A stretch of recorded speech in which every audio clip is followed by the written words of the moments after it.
Сайн байна уу? Боллын өрөөнд тавтам өрлөнө. Тэгээд та бүхэндээ удаан уулзаагүй подкаст удаан хугацааны турш гаргаагүй байныг харсан ч байгаагүй. Эхний оруулснаас 3 сарын хугацаа өнгөрсөн байна. Тэгээд тэр хугацаанд бас олон зүйл болоод, зүүн болоод, хичээл амраа зүүн болоод, зөний амралт гээд Монгол бараг 1 сар гаруй 7 сард явцаад 8 сараар ирээд тэгээд ерөнхийдөө нэг чигтэрчээд одоо л нэг ном унших завтай болол сууж илаа. Тэгээд бас тэрнээс гадна яг тийм уншаад гой хуваалцчих тийм миний сонирхолтой тийм номыг юусоо олж авч чадахгүй байжгаад өнөөдөр ч би яг хэдэн хоногийн өмнө энэ номыг олоод тэг уншаад бүр ингээд дотор бүр айгу хөөрөд баясаад ямар гоё ном бэ, би ийм л ном уншмаар байсан гэсэн бүр ингээд захтансан газрын мөн бай бүр майжаад өгсөн юм шиг тийм номтой уулзсан. Тэгээ шууд би номыг шууд уншаад шууд би подкастн дээр энэ номны тухай ярина гэсэн шийдвэр гаргасан. Тэгээ өнөөдөр энэ номныхаа тухай ярьж эхлэхээр шийдлээ. Тэгээ энэ ном маань болохоор ямар ном бэ гэхээр Хөөрөх мөч гэсэн нэртэй ном. Мелинда Гейтс гэдэг зохиолчийн бичсэн ном байгаа. За эхлээд товчхон энэ Мелинда Гейтс гэдэг эмэгтэйг танилцуулъя. Мелинда Гейтс болохоор бидний нэг айгуу сайн мэддэг Билл Гейтс гэдэг эрдэмтэн байгаа штэ тий. Тэрний эхнэр Мелинда Гейтс. Тэгээд тэрээр Даллас хотын Охтын католик ахлах сургуульд урд суулийн академид төгссөн. Тэгээд төгсөх ангид байхдаа Дюкийн их сургуульд зочилж компьютерийн шинжлэх ухааны тэнхимд сэтгэл алдраад компьютерийн шинжлэх ухааны бакалаврын мэргэжилтэд төгссөн. Дараа нь бизнесийн удирдлагын магистр зэрэгтэй болсон байгаа. Тэгээ хамгийн түрүүнд Microsoft хэмээх одоо дэлхийн маш алдартай энэ компанид ажилд орсон. Хамгийн анхны эмэгтэй хүн байсан байгаа. Тэгээд 1994 Билл Гейтстэй болохоор 1994 онд гэрлээд тэгээд тэрээр одоо 3 хүүхэдтэй гэж түүний тухай танилцуулж болно. Тэгээд яг энэ эмэгтэй яг яагаад эмэгтэй хүмүүсийн одоо эрхийн тухай ингээд туурах болсон тухайга товчхон нэг юм тайлбарсан байдаг. Тэгээд Билл Гейтс 1994 онд хурмаа хийцээд тэгээд ярьжсэн яриа нь юу байсан бэ гэхээр тэр хоёр хоёулаа жирэмсэн болчоод Мелинда Гейтс жирэмсэн болчоод тэгээд Билл Гейтс ингэж хэлчихсэн байгаа байхгүй. Би энэ хүүхдэд төрүүлсний дараа ажлаа үргэлжлүүлэн хийхгүй, буцаж ажилдаа орохгүй гэж хэлсэн байгаа. Тэгээд тэр үедээ болохоор энэ маш сайн ажил хийдэг байсан болохоор Билл Гейтс тэр үед бүр гайхсан байгаа. Юу гэсэн үг юм бэ гэж асуусан чинь энэ Мелинда бид хоёр заавал хоёулаа ажиллаад байх шаардлагагүй, азтай хүмүүс шүү дээ. Мөн өөр хүүхдээ өсгөн чухлаа гэж бодож байна. Тэгээ бүтэн цагийн ажил эрхлэхийн хажуугаар өөр хүүхдээ өсгөх сорилттой анх удаага тулгарх үедээ энэ Мелинда энэ бодлоо бодож эхэлсэн. Учир нь тухайн үед гэрээсэн хосууд хүүхэдтэй болох үед нөхөр нь ажиллаж эхнэр нь гэртээ суух ёстой гэдэгт Мелинда Гейтс яг итгэдэг байсан байгаа. Тэр нь болохоор ерөнхийдөө хуучинсаг үзэл бодлоога тийм монголчууд ч гэсэн яг одоо ч гэсэн яг эрхэмлэж монгол хэлтгүй дэлхийд эрхэмлэж ирж байгаа одоо нөхөр нь ажиллаад хүүхдээ гэртээ харж үлднэ гэсэн тийм үзэл бодолтой байсан байгаа. Тийм Мелинда Гейтс юу гэж боддог гэсэн бэхээр ээж хүн бол гэртээ суухыг хүсэх нь зөв зүйлээ гэж боддог байснаа энэ номд эхлэл дээр хэлсэн байгаа. Тэгээд зарим хүмүүс Мелинда Гейтсийг энэ номыг бичсний дараа та феминист үү гэж одоо айгүй их асуудаг гэсэн. Тэгээд тэр үедээ феминист гэж юу гэдгийг ч мэдэхгүй байжгаад одоо яг би феминист гэдгийг би одоо батлан хэлж болж чаднаа гэдэг энэ зохиол минь хэлсэн байгаа. Өөрөө улаан феминистэ гэж итгэл дүрэн хэлж чаднаа. Тэгэд Мелиндагийн хувьд феминист гэдэг нь юу вэ гэхээр эмэгтэй хүн нэг бүр өөрийн гэсэн дуу хоолойтой байж хүсэл мөрөөдлөө хөөх эрхтэй гэдэгт итгэхийн зэрэгцээ охид бүсгүйчүүдийг хойшин чангаадаг альва бэрхшээл хан хэрмийг ирчүүдтэй хамтарч нураах хэлнэ гэж энэ дээр хэлсэн байгаа. Тэгээд би ерөнхийдөө энэ өөрийнхөө уншиж байгаа өөрийнхөө одоо сонирхолтой байгаа номнууд маань хөвчлэн эмэгтэйчүүд одоо төвлөрсөн хандсан тийм номнууд байгаа. Тэгээд би бас өөрөө феминист үзэлтэй хүн л дээ. Тэгээд энэ феминист үзэлтэй гэхээр яг монголчууд феминист тал дээр ерөнхийдөө одоохондоо жоохон сонирхох ч юм одоохондоо мэдэхгүй байгаа тийм шинэхэн асуудал л та.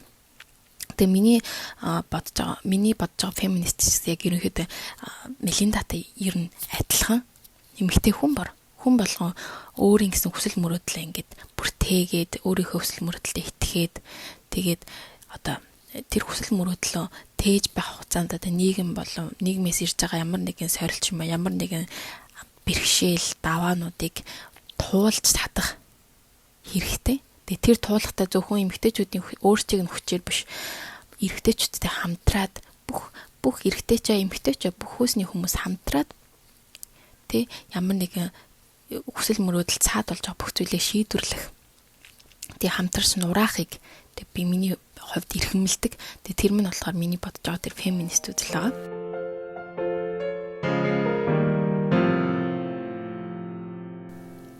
Хөөрөх мөч гэд энэ нэртэй номыг яагаад хөөрөх мөч гэж нэрлэх болсон тухайгаа Мелинда Гейтс эхлээд хэлдэг. Тэгээд энэ хэсэг дээр номын эхлэл хэсэг дээр Аполло гэд одоо анх нэг сансарт хөлөг хөөрөх тэр хэргийн тухай гардаг. Тэр анх сансарлуу ингээ хөлөг хөөрж ах үед ингээ сансрын онгоц маань одоо хөлөг маань ингээд өөр дэше хөөрдөг тийм үү. Тэгэхэд яг тэр үед энэ хөөрөлт хэрхэн бий болдгийм болоо гэсэн тийм асуулт тэрний дотор орж ирээд тэгэд газраас тэр хөөрөг хөөрөхөд яагаад ийм их хугацаа зарцуулагч байгаа юм болоо гэж бодож гайхаж эхэлсэн. Нэрээ яагаад заримдаа ингээд уддгийм болоо, яагаад заримдаа богинохон хугацаанд хөөрдөг юм бэ? Доороос түлхэж буй хүч, дээрээс тарж буй хүчийг дийлээд газраас тасарч нисэх тэр мөчийг бий болгоход юу шаарддаг юм бэ гэсэн энэ асуултаас хөөрөх мөч гэд тийм санааг авсан байгаа. Тэгэд энэ эмэгтэй энэ номоор яг юу хэлмээр байсан бэ гэхээр би товчхон уншиж өгье.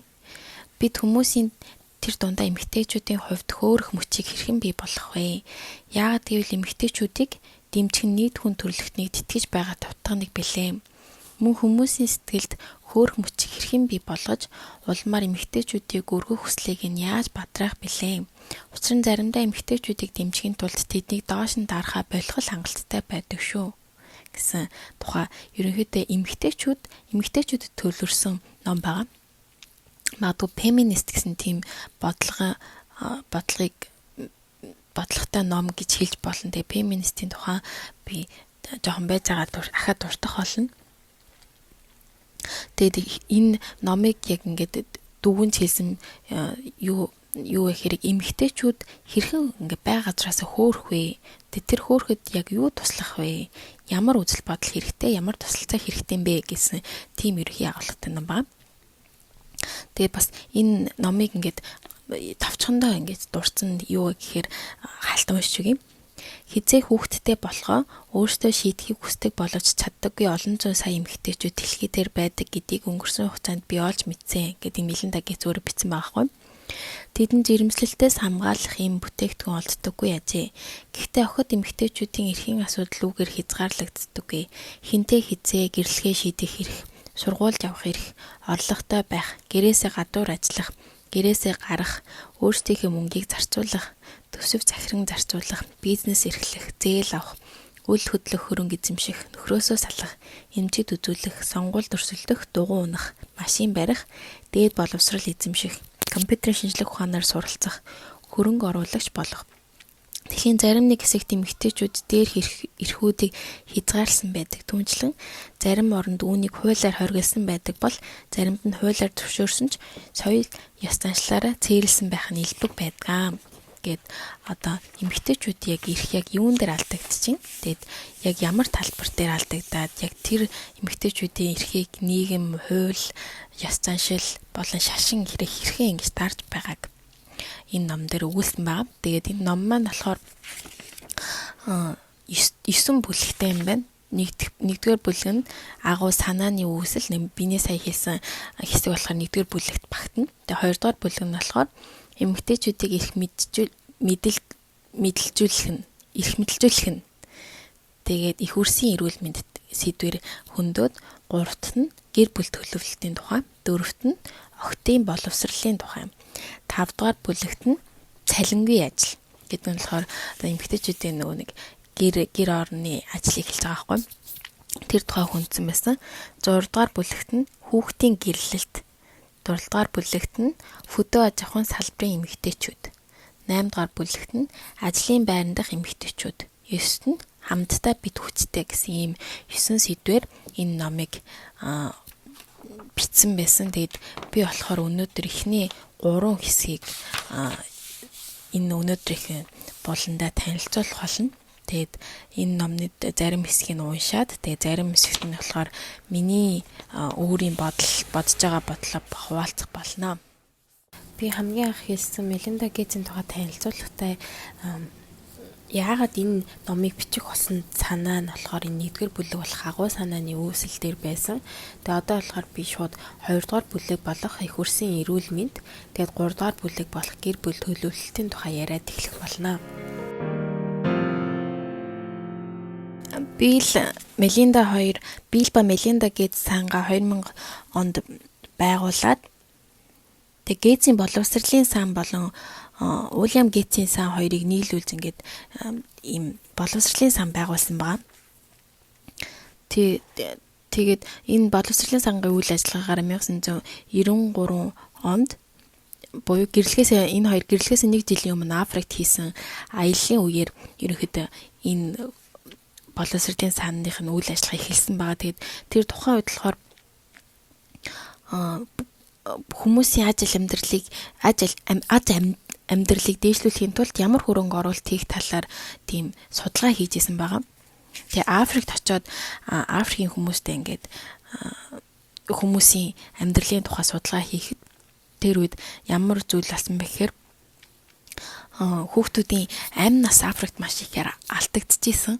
Тэгээд яагаад алдчихжсэн бэ гэхээр тэд нар болох ядуу орны хүүхдүүд учраас тэднэрт одоо заавал хүүхдүүд заавал хүртэх ёстой вакцин гэж байдаг тийм үү. Тэр вакцинаа л авч ингээд тариулж чадаагүйсээ болоод олон хүүхдүүд өрөвдөжсэн тухай мэддэг байгаа. Тэгээд тэр үед Америк нэгдсэн улсад бүтээгдсэн вакцины хөгжиж буй орнуудад хүрэхэд 15-20 жилийн хугацаа шаарддаг байсан бөгөөд хүүхэд багчуудыг хүнөөж буй өвчний вакцин баян орны эрдэмтэн судлаачдын жагсаалтад байдаггүй болохыг тэр үед олж мэдсэн байгаа. Тэгээд ядуу хүүхдэд туслах нь зах зээлийн үр өгөөжгүй байснараа ямар үр дагавар төрөгдөг болохыг тухайн үед тэр хоёр өөрсдөө сайн ойлгож авсан. Тэгээд вакцингүйгээсээ болоод олон сая хүүхдүүд тэр үед нас бардгийн байна гэдгийг тэр үед ойлгосон байгаа. Тэгээд тэр өдрөөс эхлээд ингээ вакцинжуулах үйл ажиллагаад эднээс хан явуулж эхэлсэн. Харин ингээд вакцинжуулах тийм үйл ажиллагаа явуулж авах хооронд ямар зүйл болсон бэ гэхээр нэг эмэгтэйтэй уулздаг байгаа. Тэгээ тэр эмэгтэй ямар эмэгтэйс юм гэхээр ойролцоогоос 16-аас 24 км замыг алхаж ирсэн. Тэр өдрийн хоолоо дээрээс нь зөвхөн вакцинд хамрагдаж буй хүүхдээс гадна бусдыг нь ч гэсэн авчирч ирсэн тэр эмэгтэй байсан. Тэгэд мэдээж амьдрал нь хүнд эхчүүдийн хувьд амаргүй өдөр байсан байх. Гэхдээ бид явах замыг нь богиносгож аль болох олон хүүхдийг хамруулахыг хичээсэн гэд энэ тухай бичсэн байсан. Харин тэр ээж хүүхдүүдэд вакцинжуулахаас гадна ингэж асуусан байдаг. Миний тариа яасан бэ? Би яагаад энэ халуунд 20 км алхаж байж тариа тариулах ёстой юм бэ гэж асуусан байгаа. Тэгэд энэ ямар тариа вэ гэхээр жирэмснээс хамгаалах тийм тариа байсан. Тэгээд тэр эмэгтэй Сади гэх тэр эмэгтэй надад дахиад хүүхдтэй болох үнэхээр хэцүү байна. Тэгээд ч одоо байгаа хэдийг арай гэж тэгжээж байна шүү дээ гэж хэлсэн байгаа. Тэгэд энэ эмэгтэйчүүд айгүй олон хүүхэдтэй, тэгээд тэр хүүхдүүдэд вакцин хийлгэхээс гадна өөрсдөө бас жирэмснээс хамгаалах тариа хийлгэхийн тулд тэр хоол замыг туулж ирдэг байсан. Тэгээд энэ зүгээр л ядуу орны тийм жишээ байгаа байхгүй. Тэгээд энэ ном дээр юу гэж бичсэн байсан бэ гэхээр 2012 онд л гэхэд дэлхийн хамгийн ядуу 69 орны 260 сая эмэгтэйчүүд жирэмслэлтээс хамгаалах ямар нэгэн бүтээгдэхүүн хэрэглэж байсан бол нэмээд 200 сая гаруй жирэмслэлтээс хамгаалахыг хүсдэг боловч чаддаггүй байжээ. Өөрөөр хэлбэл хөгжиж буй улс орны олон сая эмэгтэйчүүд хит эрт эсвэл хит тойроо жирэмсэн болдог гэсэн үг ээ. Харин тэд түрэх хугацаагаа хамгийн багадаа 3 жил болох аваас хүүхэд нэг бүрийн 1 нас хүрэх магадлал нь 50%-аар 5 нас хүрэх магадлал нь 35%-аар нэмэгддэг байна. Энэ бол жирэмслэлтээс хамгаалах бэлтгэлийг хүртээмжтэй болгоход хангалттай шалтгаан боловч цаана нь өөр бусад олон шалтгаан бий гэж байсан байгаа. Тэгээд энэ асуудал маань ингээд хүүхдүүдийг бүгдийг вакцинжуулах үйл ажиллагаанаас үргэлжлээд эмэгтэйчүүдэд одоо жирэмслэлтээс хамгаалах эм тариаг хангах тэр асуудал руу шилжиж орсон байгаа. Тэгэд энэ эм тариа хангах асуудал нь яг юу руу шилжиж орсон бэ гэхээр гэр бүл төлөвлөлт гэсэн тийм сэдв рүү орсон. Тэгээд энэ тухай унших юм бол хэдий гэр бүл төлөвлөлт ихний алхам боловч жирэмслэлтээс хамгаалах ийм бэлтгэлийг хүртээмжтэй болгох нь эмэгтэйчүүдэд эрх мэдэл олгох давхар ашигтай зүйл байсан юм аа.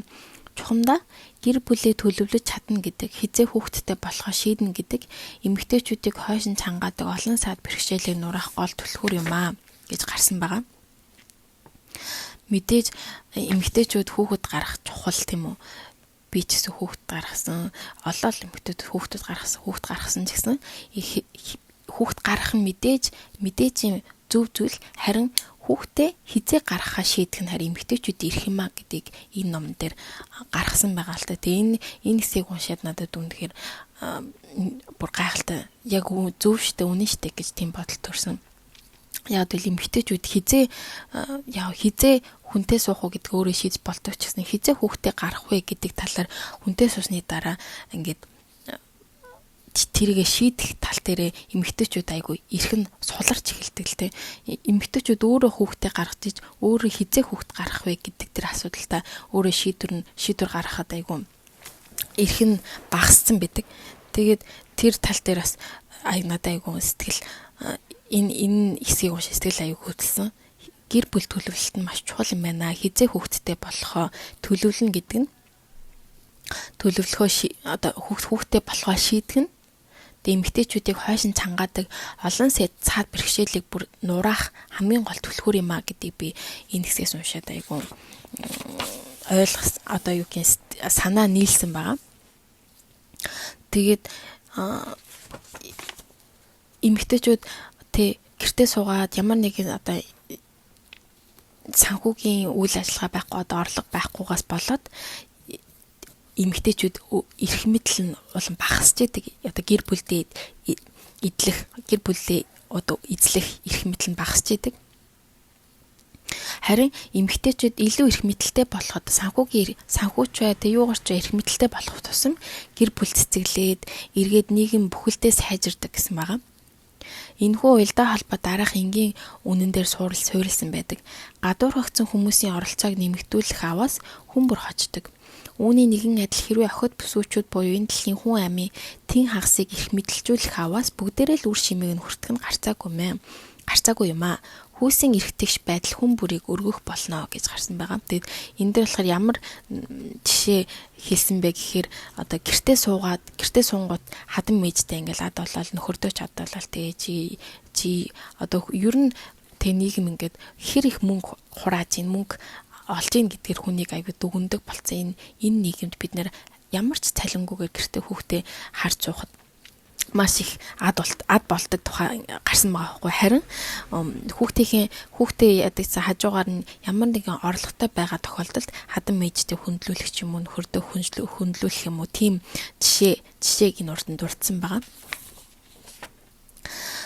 Тэгээд эмэгтэйчүүд хизээ хүүхэдтэй болохоо шийдэж, хизээ хинтээ гэрлэгээ сонгож, эрүүл мэндийн үйлчилгээнд хамрагдаж, ажил хөдөлмөр эрхэлж, хүссэн боловсролоо авч, санхүүгийн эрх мэдэлтэй болж, ажлын байран дээр тохирох хүндлэл хүлээж, эрчүүдтэй адилхан эрх хэдэлж, эрэгтэй эмэгтэй бүх хүний тус дэмжлэгийг аваас урагшилж, улмаар гэр бүл цаашлаад нийгэм маань хөгжих нь гарцаагүй гэж бичсэн байсан.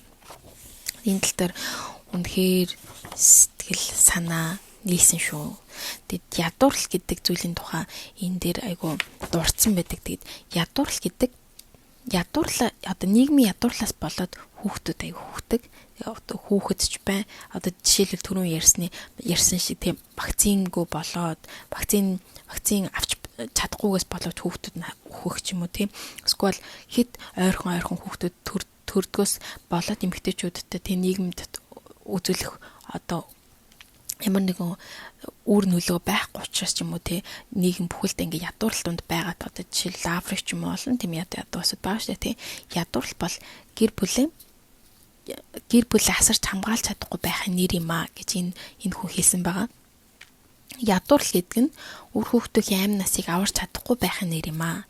Их хүний хамгийн хүчрхэг зүүн совин үр хүүхдээ гэсэн сэтгэл байдаг бөгөөд ядуурл эмэгтэйчүүдээс эрх мэдлийг нь булаадаг. Энэ дэлхийн хамгийн зөвшөөрт зүйл юм а гэж хэлсэн байгаа.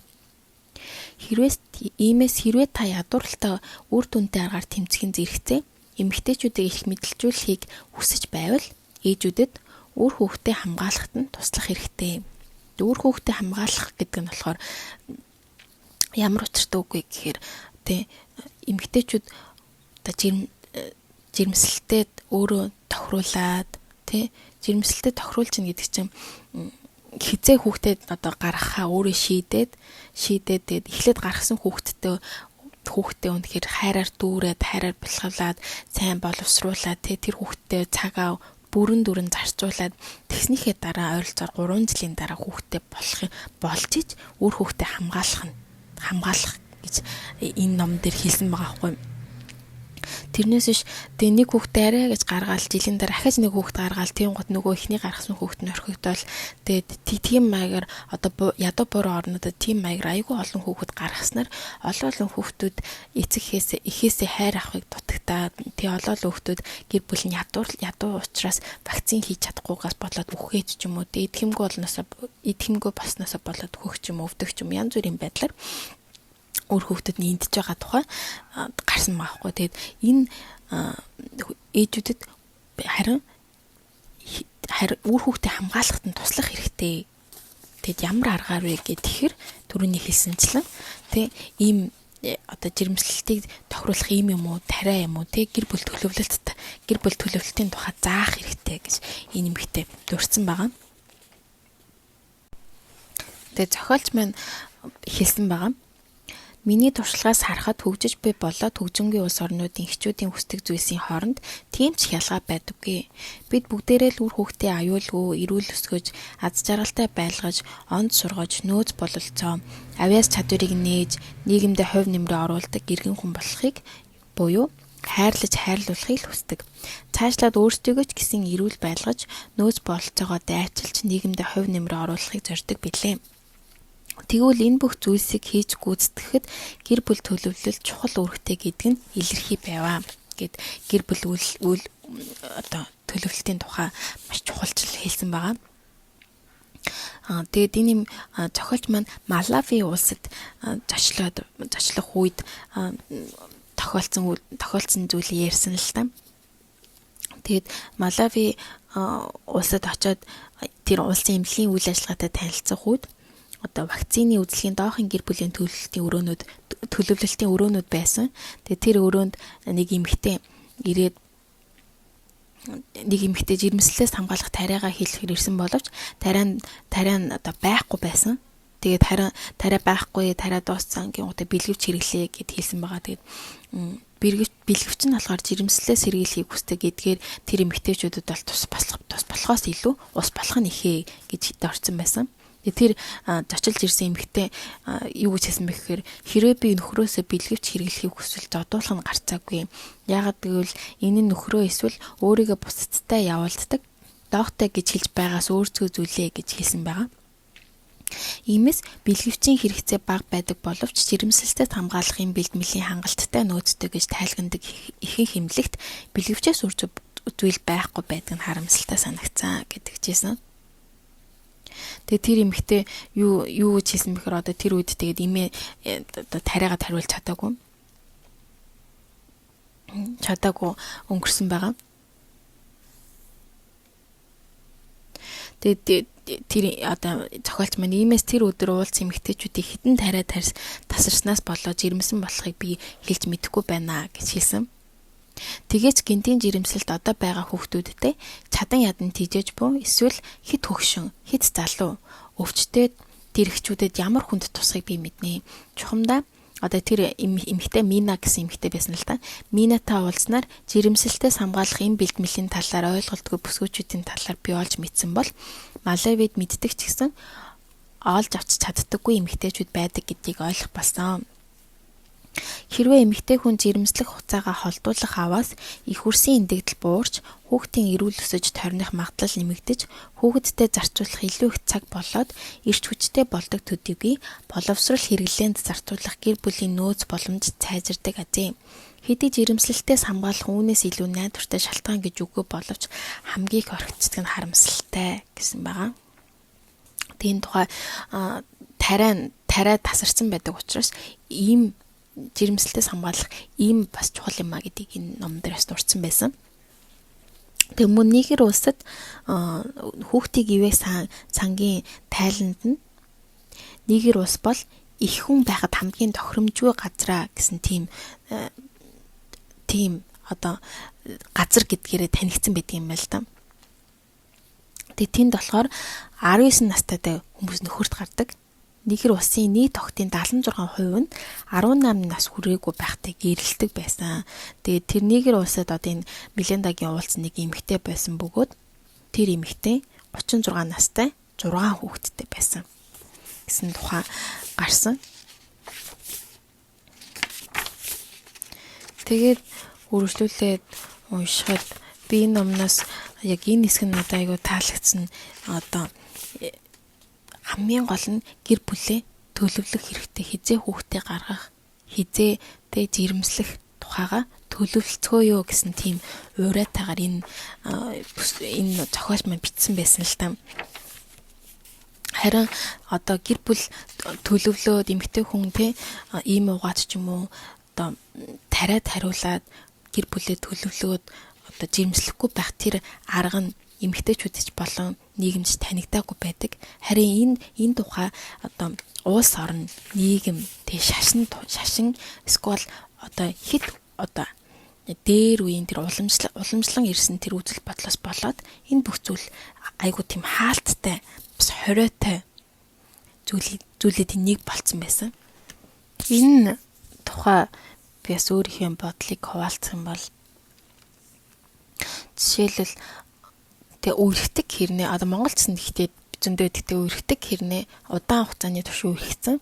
Одоо байнгын одоо бэлгийн харилцаанд орсон. Эсвэл хурмаа хийсэн хүмүүсийн хувьд эмэгтэй хүмүүсийн хувьд гэх юм бол өөрийнхөө жирэмслэх хүүхэд гаргах, хизээ хүүхэд гаргах гэдгээ шийдэхэд өөрөө ганцаараа шийдэх хэвчтэй байдаг тийм үү. Жишээлбэл үерхэд удаач ч юм уу эсвэл дөнгөж суус одоо гэрлээд хүнтэй суусны дараа за хурд хүүхдээ гаргах гэлтэй нийгэм ч юм уу эсвэл хоёр талын аав ээж баг бүгдээрээ л ингээл хүүхд төсөлтэй хүүхдээ гаргаад охин гаргуул одоо хүү гадуу хүү гэл хүү гаргачвал одоо охин гарга гэл нийгэм ингээд бүгдээрээ айгу тийм хурдан хүүхэд гарга гэл хуулаад идэх тийм үү. Тэгэл нэг гарангуцаа одоо хоёр дахь гарга гэл хоёр дахь гарангуцаага урт дахь гарга. Тэгэл гурав дахь гарангуцаа одоо одонгаа гэл тэгэл амар ядраатай. Ямар ч ингээл эмгтээчтэй тийм хизээ хүүхэд төрөх тухай шийдвэрийг ингээд гаргаж чадхааргүй болтол гэд нийгэм ингээд шахаад идэх юм санагдаад байгаа байхгүй. Тэр тал дээрсэн би одоо өөрхийн туршлага бодлогыг ингээд хуваалцах юм бол би болохоор хормоо гэдэг 4 жил болж байгаа байхгүй. Тэгээд хормооснийхээ дараа яг ингээл яг бусад хүмүүстэй адилхан гэр бүлээч тэр одоо нөхөрч тэр за хүүхдээ гаргая гэж хэлж байгаа байхгүй. Тэгээд би тэр үед хэлжээс авахгүй би одоохондоо хүүхд гарах бэлтгэлгүй байна. Одоо надтай бол одоохондоо хүүхд гарах тухай ярьсны хэрэггүй. Би өөрөө сэтгэл санаа их бэлтгэлтэй ч юм уу өөрөө бил басан үедээ хэлье гэдэг чийсэн. Тэгээд тэрнээс болж бас нилээн бас үйл ажиллагаа болж байгаа байхгүй. Юу ярьж байгаа ингээл одоо мэдээж л угаасаа ойлгомжгүй тэр үед л ойлгомжгүй байсан тийм асуудал байгаа байхгүй. Тэг миний хувьд болохоор би өөрөө тийм айгу тийм гэр бүл гэхээсээ ил айгу тийм бүх юмыг амар төлөвлөх туртай тийм зан чанартайсан болохоор мэдээж хүүхд гарах хувьд гаргана үү? Хүнтэй сууцсан хүүхд гаргана. Тэгээ хизээ гарах вэ? Тэгээ хүүхдийг гаргаад 100% харах үнэнд угсаал би юм чинь. Би л өөрөө сэтгэл сайн бэлтгэлтэй байх хэрэгтэй. Би л өөрөө тэгээ хизээ гаргана гэсэн шийдвэрээ өөр хүн биш. Би өөрөө гарах хэрэгтэй штэ гэсэн тийм үзэл бодолтой байсан л та. Тэгээ тэр үедээ би ийм уучсан байхгүй юу? Энэ зохиолч манаас ийм уух айгуу ийм уух талаар айгуу чухал бас сайн эерэг талтай гэдэг айгуу дурсан байсан л та. Тэгээ би тэрнтэй айгуу сэтгэл санаа нийлж байгаа зүйл нь болохоор би бас ийм ууж исэн. Тэгээ ийм уугаад имээр хамгаалаад тэгээд хурмаа гээд би яг жил хагасын дараа имээ зогсоосон. Тэгээд ийм яг би тэр үедээ яг хурмаа би хизээсэн мэ гэхээр яг дэд сургуулаад 12 сард төгсөөд 2015 оны 12 сард төгсөөд тэгээд 16-ны 1 сард хурмаа хийсэн байхгүй. Тэгээд бодтоо яагаад би ингэж би өөрөө одоо тий бэлтгэлгүй байсан гэж бодоодсэн бэ гэхээр би одоо ингэж хүүхд гаргаад тий гэртээ суунштэй гэж бодохоор надад айгу сонин ингээд нэг сонио хайрын санагдсан байхгүй. Би чинь дээд сургууль төгссөн. Тэгээ би мэржлэрээ ажил хиймээр байна. Тэгээ мэржлэр өөрийн гэсэн нийгэм байр суурь эзлээд ажил хийж үзмээр байна, мөнгө олж үзмээр байна гэсэн тийм бодол санаа айгу байсан учраас шууд хүүхд гаргаал тэгэл гэртээ суун гэхээр миний хувьд айгу хүлэн зөвшөөрөх аргагүй хүн санагдчихсэн л та. Тэгээд хүүхд гарахаа хойшлуулад шууд 9 сард би магистрт орсон байхгүй. Тэгээ миний төлөвлөжсэн би магистр яг төгсөхдөө төгсөх жилдээ жирэмсэн болоод тэгээд магистрийнхаа дипломыг хамгаалаад дуусангуудаа шууд хүүхдээ гаргана гэж төлөвлөл. Тэгэл яг төлөвлөд яжсан чи яг бид 20 месний дараа яг жил хагас байсан. Загсын дараа болсон байхгүй. Тэгээд би яг жил хагасны дараа имээ зогсоогоод тэр үчиг яг диплом бичих өмдгөн байсан юм чинь тэгэл за одоо яг имээ зогсоогоод жирэмсэн байх хугацаанд дипломоо бичээд төгсчихэд болох юм байна да гэж бодож агаад имээ зогсоогоод хэлсэн л дээ нөхөртөө за ингээ одоо имээ ууха байсан. Тэгээд им уух үед ч гэсэн им уузгаа эхэндээ бас айгу нөхрөөс нуудаг гэсэн аахгүй юу? Мэдээж тэгээ ямар л сайнаар ойлгох болдог эхлээ нууж агаад тэгээд нилээн сүлт хийсэн аахгүй ингээд би жирэмсэн болохгүй тулд ийм удаа гэд хэлжсэн. Тэрнээс бол бас нилээн болж байсан. Тэг ямар ч байсан нилээн олон ингээл хэрүүл урал болж байгаа л хүлэн зөвшөөрөөд намайг тэгэл тэр хүн хүлээсэн. Тэгээ би эсвэл намайг ахиж хүүхэд гэж дууртал битгий ахиж төрөөч хүүхэд гэж дуураарай гэл хэлээл тэгэл ямар ч зэн тэр үедээ дуусчихсан. Тэгээд би жил хагасны дараа яг одоо би ингээ имээ авах болсон. Тэгээд би хүүхд гарахад бэлэн байна. Сэтгэл санааш тэр тэгээд бид тэр үедээ нөгөө нэг төгсөөд тэгээд магистр сурангаа мэрэгчлэрээ бас ажиллажсэн байхгүй. Тэгээд мэрэгчлэрээ бүтэн цагаар ажилтгууд гэдэг нөгөө магистр сурж байсан болохоор хагас цагаар ажиллаад тэгээд давхраа магистр сурж исэн. Тэгээд сурангаа бас мэдээж өөрийн гэсэн туршлагатай болцсон хүсчихсэн зүйлээ ингээд багчсан хийчихсэн болохоор одоо би дипломаа бичээд тэгээд төгсөөд шууд хүүхдээ гаргаад тэгээд хүүхдээ харнаа. Тэгээд хүүхд арга бэлтгэлтэй боллоо гэж нөхөртөө хэлээд тэгээд тэр үед би чинь бас христчин болохоор бурхан залбираад одоо та надад хүүхд өгөөч. Би ингээ хүүхдийг та надад өгсөн ч баяр хөөртэйгээр ингээ хүлээж авахлнаа гэж залбираад тэгээд бас солонгосч айгу тийм хүүхэд ер нь нэг солонгосч айгу орой хүнтэй судаг 30-40 баг 30 гараал хүүхдэд судаг болохоор солонгосоос гэр бүл төлөвлөлт гэдэг айгу зүйлийг айгу эрхэмлдэг. Тэгээд солонгос хүүхд одоо төрүүлэхт яадаг гэхээр эхлээд тэг жирэмсэн болохоос өмнө ихнэр нөхөр хойлоо нийлж битбий нуугаалаа тэгдэг гэж байгаа байхгүй. Тэгээд би бас тэрийг сонссон байсан болохоор битмий нууж эхлээд одоо нөө нэг имээ бойлуулаад битмий нууж эхэлсэн байхгүй. Тэгээд яг 6 сард 2017-ны 6 сарын ихээр би яг биш 5 сарын сүүл хүртэл имээ угаад тэгээд имээ бойлуулаад тэгээд 6 сараас хавуулаад ерөөс имээ уухгүй байсан чинь яг 6 сарын сүүлд би жирэмсэн болсон байсан. Тэгээд би хүүхдээ алцсан байхгүй. Тэгээд хүүхдээ гаргаад бичээ. Тэг имэд хоёроод байгаа штэ. Тэгээд имээ хүүхдээ гаргачаад тэг манай хүүхд 17 сард байхгүй. Тэгээд хүүхдээ гаргаад нэг хүүхдээ хүүлэхэр чинь бас эмэгтэй нэг тийм жирэмсэлтгүй шүү дээ одоо хөхнээс биш хүүлж байгаа болохоор хүүлж байгаа хүн чинь нэг биений юм ирэхгүй одоо сарын тэмдэг ирэхгүй болохоор жирэмслэх боломжгүй тэгээд тийм болохоор би химээ авахгүй байж байгаа. Тэгээд хүүхдээ нэг нас хүрэхээр нь би имээ ахиж удаж эхэлсэн байхгүй. Тэгэд тэр одоо эмний тухайн маань нөхөр ихэндээ айгу тийм эсрэгээр одоо имийг айгу эсэргүүцдэг басахгүй. Яагаад юм уу заа тий зүгээр л байглаар нь байлгах хэрэгтэй шүү дээ. Айгу тэгдэг байсан. Харин хүүхдээ гаргасны дараа тий хүүхд чинь үнэхээр хүүхд одоо асран халамжлах чинь үнэхээр хэцүү байна гэдгийг мэдрээд бүр яс махандаа тултал мэдэрсэн хүмүүс чинь жилийн дараа ахиж им ухыг бүр манай нөхөр бүр дэмжээд имээ уу гэд. Тэ одоо л ахиж ирмэслэхэд тэ яг хэцүү шүү.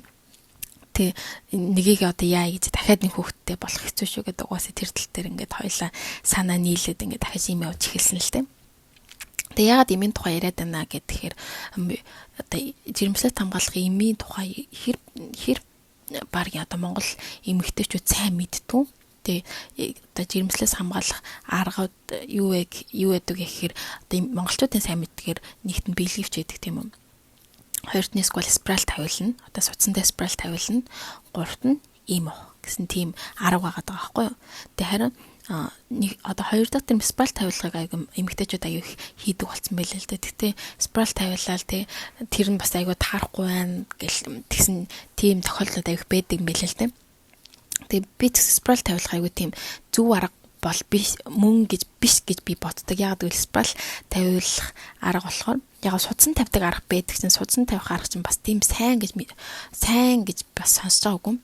Харин нэг одоо эмэгтэйчүүд нэг доороо спираль тавилдаг нь болохоор яг ямар аргаар хүүхд жирэмслээс хамгаалдаг вэ гэхээр яг 90-2 уулзсны дараа бүрдээд ингээд хүүхд бий болоход бэлэн болсон байх тэр эсийг үгүй болгодог гэж байгаа байхгүй. Жишээлбэл яг 90-2 нийлцэн одоо хүүхд яг бүрдэхэд бэлэн болоод яг жишээлбэл чинь одоо хүүхд болоогүй ч гэсэн яг хүүхд байгаа штэ тэр эс чинь хүүхдийн одоо бүрдсэн байгаа үед тэр спираль нь ингээд хусцдаг гэж байгаа байхгүй. Тэгэхээр одоо бидний мэдж байгаа абортноос өөр зүйл аль биш. Яг ерөнхийдөө абортыг төстөө аргаар одоо бий болдог тийм юм байл та тэр спираль болохоор би сайхан мэдсэн л дээ энэ тухай. Тэр ийм тухай болохоор ийм тухай би хамгийн сүүлд яриа л да. Бэлгэвчний тухай бас жоохон ярихыг хүссэн л дээ. Бэлгэвч түрүү номдэр ч гэсэн хэлсэнтэй бэлгэвч түрүүний эмэгтэй те манай нөхөр бэлгэвч хэрэглэе гэдэг юм бол манай нөхөр баг намайг юу гэсэн байлаа. Хэрвээ би нөхрөөсөө бэлгэвч хэрэглэхийг хүсвэл зодуулган гарцаагүй гэсэн байсан тийм үү.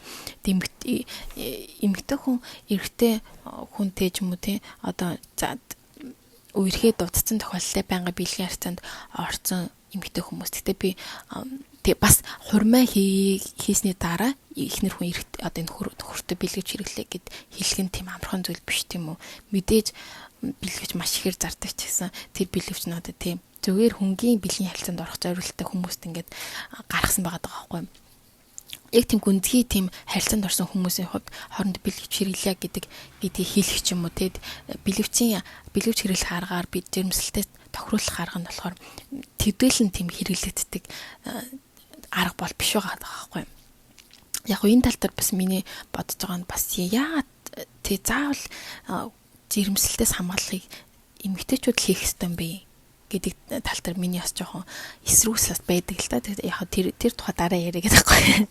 Ямар ч гэсэн бэлгэвч ч гэсэн яг эмэгтэйчүүдийн жирэмслэлтээс хамгаалах бас төдийлөн оновчтой аргаас байж чаддгүй. Харин би ийм ухыг айгу дэмждэг л те. Тэгэд энэ ном дээр ч ийм ух тухай айгу чухалчлан байсан надад таалагдсан. Тэгээ монголчууд нэг ийм уугаад байна гэдгээр айгу жоохон буруугаар одоо муугаар ойлгодог те. Хүний биед ийм ороод те. Тэр жирэмслэлтийн юм маань яг яадаг гэхээр зүгээр эмэгтэй гормоныг тохируулдаг байхгүй одоо жирэмслэхээргүй болтол нь эмэгтэй гормоныг жоохон тохируулаад өгдөг. Тэгээд яаж удаг гэхээр дотроо нэг хайрцаг дотроо 28 ширхэг гэдэг байхгүй юу. Тэгээд 28 өдөр одоо тасралтгүй уунгууд маргаашаас уугаад таслангууд маргаашаас нь биений мэрдэг байхгүй. Биений яг 4-5 өдрөнд ирнэ гэх юм бол 28 өдөр уучаад тэгээд 5 өдөр уухгүй, имээ уухгүйгээр биений мэрээд тэгээд 28 дээр нэмэх нь 5 уухгүй байж байгаа. Тэгээд 5 өдрийн дараа шууд дахиад нөгөө нэг имээ ахаад уугаад 28 хоног уудаг. Тийм аргаар сар болгон уудаг байхгүй. Тэгээ би энэ аргаар жил хагас хамгаалж ирсэн л да. Надад айгу таалагдсан. Гэхдээ хүмүүс гэхдээ им уун гэхээр айгу сөргөөр боддог. Надад болохоор тийм сөрөг нөлөө бол ямар ч тийм сөрөг нөлөө үзүүлээгүй. Харин ч ингээд биений им ирэх тийм тэр өдөр өдөө штэ тий. Айгу тогтмол болцдог. 28 хоног завсарлал. Тэгэл 4-5 хоног биений им ирээл. Тэгэл 28 хоног завсарлал. Яг бүр тодорхой. Им уухгүй болол ингууд маргааш шууд им ирдэг. Мэдээж өөр хүн дээр яаж өөрчлөх мэддэг. Миний хувьд л миний бид айгуу сайн таарчихсан байхгүй. Тэгээд давхар энэ гормон ингээд тохируулах юм маань яадаг гэхээр эмэгтэйчүүдийг тураадаг. Тэгээд арсыг айгуу дэмжиж арс гоё болгож өгдөг. Тийм үйлчлэгээтэй. Тэгээд муу үйлчлэгээ гэх юм бол ер нь байхгүй гэсэн би интернетээс айгуу удаан айгуух хайлт хийгээд судлаад тэгээд ийм ууж хэлжсэн аахгүй. Тэгээ ийм уу харгалсан би ер нь айгуу тийм дэмждэг л дээ. Тэгээд эмэгтэйчүүд тэгээд эхнэрүүдтэй ийм уу аргыг хэрэглэж үзээсэй гэж би бас бодож байна. Тэгээ би реклам бол биш ямарчсан гэр бүл төлөвлөлт гэдэг зүйл айгуу чухал гэдгийг бас би өөр амьдралд ингээд мэдэрсэн болохоор энэ ном манад айгуу таалагдсан байхгүй. Тэгээ энэ ном маань би одоохондоо номоо ямар ч талтан нортол уншсан байгаа. Тэгээ өнөөдөр болохоор би та бүхэнд 3 дугаар бүлэг хүртэл гэр бүл төлөвлөлт хүртэл ярилцаж хуваалцлаа. Тэгээ дараагийн дугаар дээр болохоор 4-р бүлэг нь болохоор охтын боловсрал гэдэг. Тэгээ энэ бүлэг дээр нь зүгээр товчхон хэлэх юм бол тийм бүх охтууд боловсрал эзэмших хэрэгтэй. Одоо дэлхийн ядуу буруу орнуудад охтууд нөгөө нэг сургуульд явдггүй те гэрийн ажил хийдэг тийм уусад авих байдаг шүү дээ. Охтууд боловсрох хэрэгтэй гэсэн тийм поинтоор энэ 4-р бүлэг нь өрнөдөг. Харин би дараагийн дугаартаар болохоор 5-р бүлгээс ахуулаад хуваалцахыг хүсэж байгаа. 5-р бүлэг нь юу вэ гэхээр цалингүй ажил.